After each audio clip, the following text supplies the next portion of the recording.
നമസ്കാരം. മലയാളി വാർത്തയിലേക്ക് സ്വാഗതം. കേരളത്തിൽ അതിശക്തമായ മഴ തന്നെയായിരിക്കും ഇനി വരുന്ന ദിവസങ്ങളിൽ പെയ്യുവാൻ പോകുന്നത് എന്നുള്ള സൂചനയാണ് ഈ ഘട്ടത്തിൽ നൽകുന്നത്. സംസ്ഥാനത്ത് കനത്ത മഴയ്ക്കുള്ള സാധ്യതയാണ് കേന്ദ്ര കാലാവസ്ഥാ വകുപ്പ് പ്രവചിച്ചിരിക്കുന്നത്. കേന്ദ്ര കാലാവസ്ഥാ വകുപ്പിൻ്റെ പ്രവചനം അനുസരിച്ച് വിവിധ ജില്ലകളിൽ യെല്ലോ അലർട്ട് പ്രഖ്യാപിച്ച് കഴിഞ്ഞിട്ടുണ്ട്. പത്തനംതിട്ട, ഇടുക്കി, കോഴിക്കോട്, കണ്ണൂർ, കാസർഗോഡ് ജില്ലകളിലാണ് യെല്ലോ അലർട്ട് പ്രഖ്യാപിച്ചിരിക്കുന്നത്.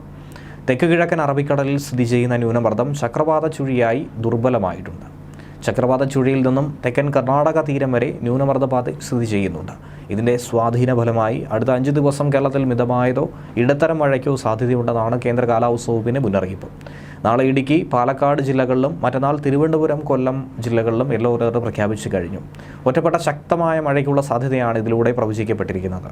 കേരള, കർണാടക തീരങ്ങളിൽ മത്സ്യബന്ധനത്തിന് തടസ്സമില്ലെന്നും ലക്ഷദ്വീപ് മേഖലയിൽ മത്സ്യബന്ധനത്തിന് പോകാൻ പാടില്ലെന്നും കേന്ദ്ര കാലാവസ്ഥാ വകുപ്പ് അറിയിച്ചു കഴിഞ്ഞിട്ടുണ്ട്.